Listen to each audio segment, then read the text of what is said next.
Yep, I'm ready.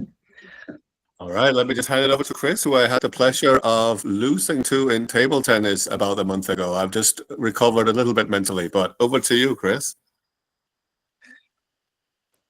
Okay, thanks for that introduction.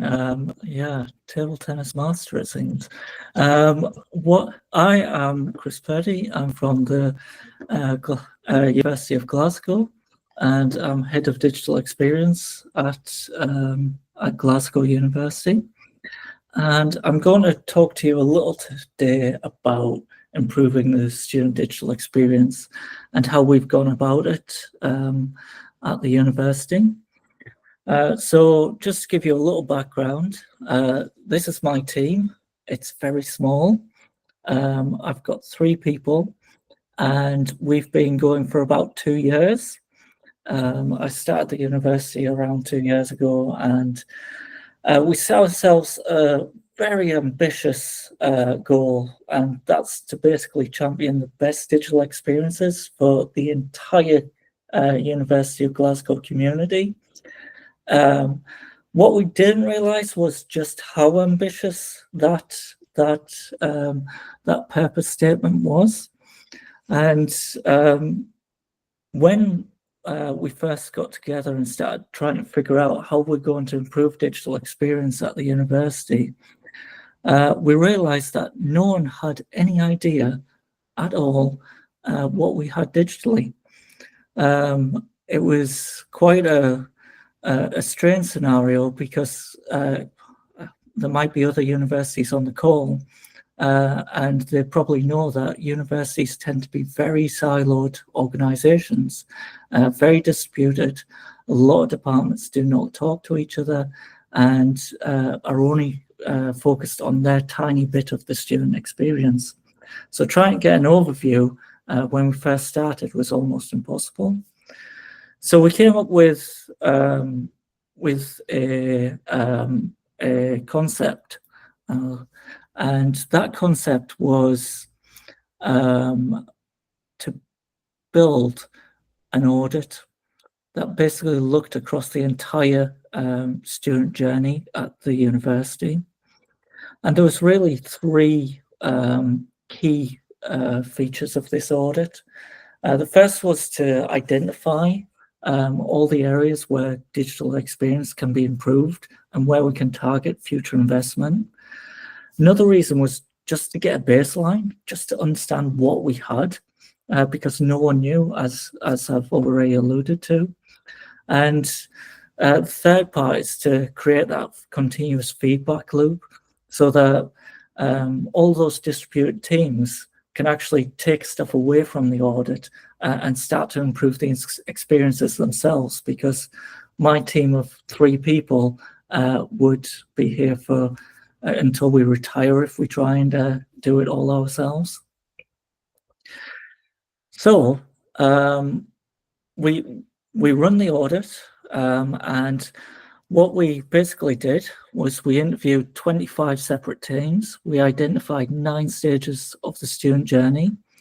And throughout that audit, we identified 28 individual digital platforms. And that was just the start of it. We then had to figure out how we were going to come up with some sort of scoring mechanism to grade each of those experiences across all of those stages of the student journey. So we go in a room with 6 panel members, and we came up with 9 audit criteria that really looks at the digital experience overall. So we used criteria like clarity of purpose. Is it clear why I'm using this digital platform? Information architecture, is it easy to navigate? Mobile friendliness, digital accessibility, brand alignment, personalization. So does a platform know who I am? Do I have to enter my details yet again? Student satisfaction, and a final category, which is really important to us at the university, which is availability of help. And we rated every platform that we found, all 28 of them, against that 5-point scale, against 5-point scale on those 9 criteria, and rolled it all up into a single digital experience score. And our findings were immense, and we had to figure out a way to actually break it down so that it's easy to share. So we came up with this, which is basically a map of our entire student experience. So it's looking at all of the different stages of the student experience there, everything from interest and application through registration enrollment, managing your accommodation, getting into the university in Freshers Week, all your semester activities, and going on to things that you do outside of learning, things like your student life, your assessment and feedback, and right the way through to your graduation, right at the end of the program. And as you can see, there was a lot of greens, a lot of reds, and a few ambers in there as well. And it was really sort of eye-opening for the university, because this is the first time that we'd ever tried to quantify the digital experience at the university. We rolled it up into a sort of a meta-analysis, and we found that there was clear digital gaps in where we've invested across digital in the university. We also found that there was very little design consistency applied throughout the different stages of the student life cycle. And content creation was a major problem for us. A lot of organizations might have a centralized content team or a couple of really well-trained content editors. Our university has 5,000 content editors and a website that is more than 500,000 pages. So we found a lot out of this audit, and it really started to shine a light on areas that really needed attention. As you can see, there was 20% of those journeys there that were really poorly performing. So that's the first half of my presentation. I did want to pause right here just to see if there's any questions on that one bit before I go on to the next bit, which is what we did with it all. All right. Questions, reflections. Johannes, I think I could read your body language a little bit from here, that there was some similarities in wonderful Copenhagen. Yes, I think it's the problems are very similar here. I think we've tried to make this mapping of student journeys as well. I think we have one poster that is 8 meters long now with the full student journey. I don't think we've been as exact as you have in scoring these. I think this sounds very interesting, the way you're finding these, the very important pain points. So yeah, I don't know how much I can add. It's I think maybe you found a more practical way of doing this than we have. Right. How about in Dublin, Sharon? I think we missed you in Leeds. I don't know if you can talk where you are right now. Sharon joining us from Trinity. Can you hear me? Yes, we can. Yeah, sorry, I'm just like that, trying to the connections. And no, I don't have any comments. It's just really, really interesting, because at the moment we're talking about a similar experience of looking at the student journey, but from our side, it's most on a communications side of things as well as their kind of experience. So that's where we're coming from on it. So it's very helpful. Thank you. Thanks, Sharon. All right, back to Scotland. Yeah. So yeah, I mean, as I've presented this across different conferences and with different HE institutions in the room, it's funny how common these problems are right across our institutions. So I will continue presenting and see. So I tend to say to people that my job is mainly to connect different threads and bring them together at the university. Because we're so siloed, it's easy for people to go off down rabbit holes and build digital things themselves without ever thinking about the bigger picture. My job is sort of to connect those threads, and me myself, I have actually no budget. I've got a very small team, but all of the different departments have plenty of budget, and I'm sort of there to make sure that they're spending it wisely and benefiting the whole university rather than just the small parts that they care about. So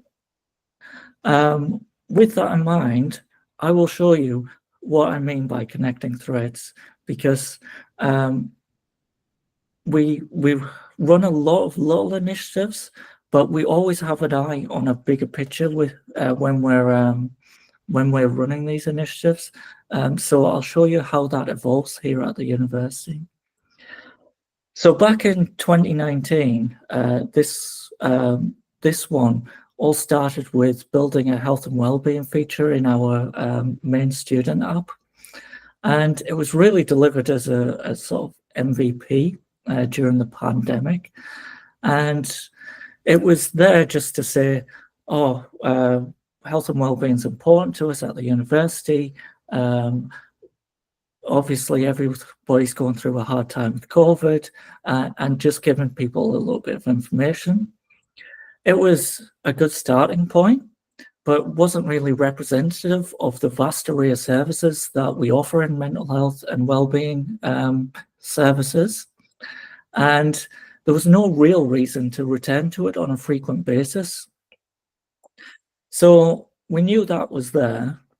And at a similar time, we started to map out support services across the university, and we found more than 90 of them in all sorts of different areas: academic support, financial support, health and wellbeing being one of the pillars of support. We found 11 different types of those supports, but there was specifically about 20 health and wellbeing services out there, and they all had different ways to access them. They all had different mechanisms. It might be an email, it might be some sort of booking system, it might be a website. There was no one way to access all of these different health and wellbeing services across the university. So that was some important information, but I'll come back onto that. In the meantime, we were also developing a design system. Now, a design system is just a modular toolkit of design elements, sort of standardizes experience across digital platforms. We want to make sure that a button always looks like a button, and a quote always looks like a quote, and all those great things. Make sure that there's consistency so that no matter how you're interacting with the digital experience at the university, it hopefully all feels the same. So we were building that at the same time, and then we thought, actually, we can bring all of this together into a single place as a trial. So we came back to the app, the original app that had that basic information into it, and we turned that support and wellbeing section into a triage mechanism. We took our design system to easily mock it up. We took that service audit that we did to understand what the 17 different health and wellbeing services were, and we put it into a really simple support panel where you could easily get access to all of the most important health and wellbeing services at the university. And things started to come together because we'd been involved in all of those different projects, and we were able to start to understand how we could build towards a better digital future. Off the back of this, we also had a lot of research, and students were still finding that it's difficult to find things online. Not everyone had the app, and people were finding it very difficult to find things through the website or the student portal. So we had a lot of research that's saying we need to do better in this area, even after we'd implemented this on the app. So we went back to the audit, and then we saw, well, the student portal, that's really poorly performing. And that's probably part of this problem, because people try and get to services through the student portal, but they're just not there. They're not able to easily access the services. So off the back of that realization, we kicked off an entire project between the health and wellbeing services, IT, and a couple of other departments to build a new student portal with support and wellbeing right at the center of it. And we delivered this very quickly because we already had all the information about the support and wellbeing services. We had the design system that was in place so that we could easily build a front end to it. And we had the commitment from the different business areas to give us the resources that we needed to do it. And this is why I say my job is mostly about connecting the different threads and understanding where we're going to go with a wider vision. So that's essentially one story of one of the developments that we've been doing in the last couple of years since I started. So sort of in conclusion, the things that I would hope that I could impart to other people who work in higher education is there's a couple of takeaways that I'd really like to give. The first of all is being able to create a narrative that exists outside of individual departments or silos. The second is building networks in universities. It's essential. Essentially, you can't do anything if you don't have a network in any university. Deliver things quickly, don't overcommit, and just get things done. And I think it's really important that if you're trying to push these things forward, you've got to be entrepreneurial. Universities are flooded with money, but they're in the wrong places for digital investment. So you've got to make sure that you're using the network that you've built to sort of bring the right people together, bring out the right ideas together to start to build better digital foundations. And I think that's my final point, sort of dream big and always sort of have an idea of where you want to go with things, and just keep heading towards that final vision. So that's great, Kris. Why don't we go back and stay on that slide, if you don't mind? We can keep it up a little bit longer. That second to last slide. It is certainly a memorable quote. I've heard you say it before.